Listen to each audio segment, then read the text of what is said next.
जय हिंद। जैसे कि आप सभी लोगों को पहले से मालूम होगा, आज हमारी एक कोर कमेटी है, छोटा ग्रुप है जो बैठ करके कुछ एक बातों पर निर्णय लेता है। उसके बाद में हमारे जो संघर्ष समिति है मेन है, हम उन विषयों को उनके पास लेकर के जाते हैं।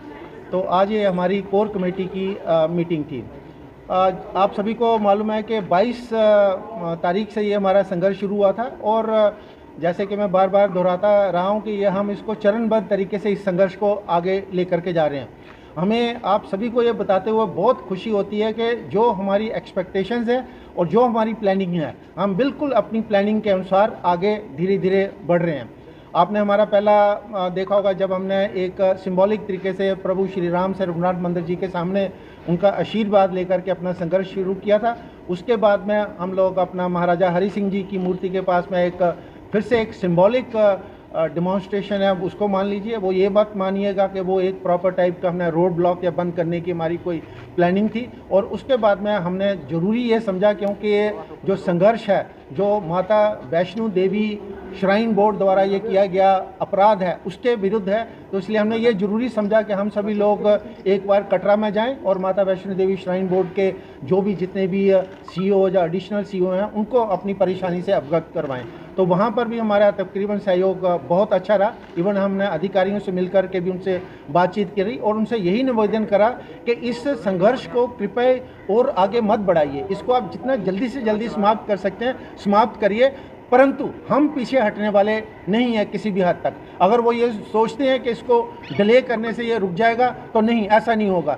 जितना ज़्यादा वो डिले करेंगे उतना ज़्यादा हमारे इरादे और मजबूत होते जाएंगे और उतना ज़्यादा हमें प्लानिंग में और ज़्यादा समय मिलेगा। आप लोग सभी जानते हैं अच्छे तरीके से कि किसी भी अगर ऑपरेशन को सक्सेसफुल करना हो, उसमें प्लानिंग बहुत महत्वपूर्ण होती है। तो प्रशासन, सरकार, श्राइन बोर्ड या आदरणीय एलजी साहब इसको जितना डिले करेंगे ये उनके लिए उतना ही मुश्किल हो जाएगा। इसके साथ मैं आपको एक और बात बताना चाहता हूँ कि उनके इस डिले करने के कारण सबसे बड़ा नुकसान क्या हो रहा है, ये हमारी यूटी ऑफ जे&के से बाहर बात जा रही है। बहुत से स्टेट के ऐसे ऑर्गेनाइजेशंस हैं जो हमारे संपर्क में हमसे, हमारी जो माता वैष्णो देवी श्राइन बोर्ड संघर्ष समिति बनी है उसके बैनर तले संघर्ष को आगे ले जाना चाहते हैं। लेकिन जैसे कि हमने पहले भी दोहराया, हम नहीं चाहते ये पूरे भारत देश के अंदर ये बात फैले और हर एक स्टेट में अराजकता के माहौल बने। इसलिए हमने उनसे निवेदन किया कि पहले हमें हैंडल करने दीजिए, उसके बाद अगर आपकी सहायता की ज़रूरत होगी तो हम आपसे पक्का सहायता लेंगे।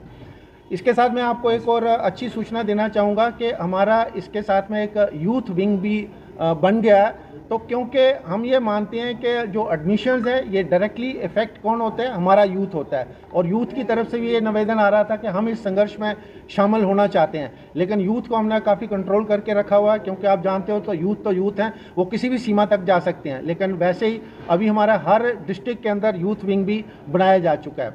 अगला मेरा सबसे बड़ा एक आप सभी लोगों से ये निवेदन है, क्योंकि हमें बहुत विश्वस्त सूत्रों से ये पता चला है कि सरकार इस संघर्ष को दबाने के लिए मीडिया का सहारा ले रही है। मतलब मीडिया को कुछ एक ऐसी हिदायतें दी जा रही हैं कि जो संघर्ष समिति के बारे में खबर होती है उसको पब्लिश ना किया जाए, या उसको उस तरीके से पब्लिश ना करें जिससे कि इस संघर्ष को और ताकत मिले या ये संघर्ष और आगे तक बढ़े। मेरा मीडिया बंधुओं से निवेदन है कि आप लोकतंत्र का एक बहुत ही मजबूत पिलर हो। आपको खुद एनालाइज करना है कि सच क्या है, झूठ क्या है, पाप क्या है, पुण्य क्या है, न्याय क्या है और अन्याय क्या है, ये आप लोगों को डिसाइड करना है। आप लोगों को अपने आप को उनसे प्रभावित नहीं होने देना है।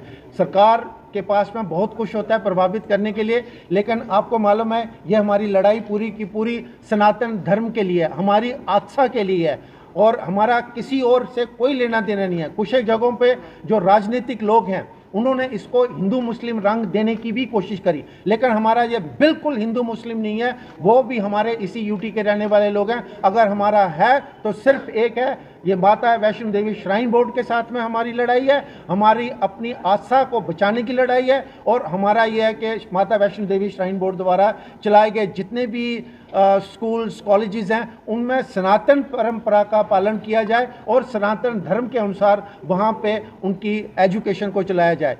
मैं एक बार फिर से दोहराना चाहूँगा कि आप लोगों को मालूम है हमारे वेद पुराण कितने पुराने हैं, हमारे गुरुकुल जो शिक्षा पद्धति थी कितनी वो टाइम टेस्टेड है। अगर उसी को फिर से अपनाया जाए तो कितनी अच्छी बात होगी। यहाँ तक सवाल मेडिकल कॉलेज का है तो आप लोग सारे जम्मू कश्मीर के रहने वाले हो, आप सभी को मालूम है अच्छे तरीके से कि अभी हमारे हर डिस्ट्रिक्ट के अंदर एक एक मेडिकल कॉलेज तकरीबन हो चुका है। हमारे अगर जम्मू के अंदर ही बात करो तो एक अपना बख्शीनगर में मेडिकल कॉलेज है, अपना सुपर स्पेशलिटी है, एम्स है, और यहाँ पर जो बत्रा जिसको शॉर्ट में बोला जाता है वो वाला कॉलेजेस है। तो ऐसी जगह पर ऐसा काम ही क्यों करना चाहती है सरकार जो हमेशा के लिए एक नासूर बन के रह जाए, जो हमेशा के लिए दो समुदायों के लिए एक प्रॉब्लम बने, जो हमेशा के लिए कुछ ना कुछ दंगा फसाद की गुंजाइश ले। तो मैं आप सभी से निवेदन करूँगा कि आप इस लड़ाई में हमारे साथ हो, हमारा एक बहुत ही इम्पोर्टेंट पहलू हो, इसका पूरा ध्यान रखिए। अभी मैं हमारे साथ में आदरणीय सीएम सेठ जी हैं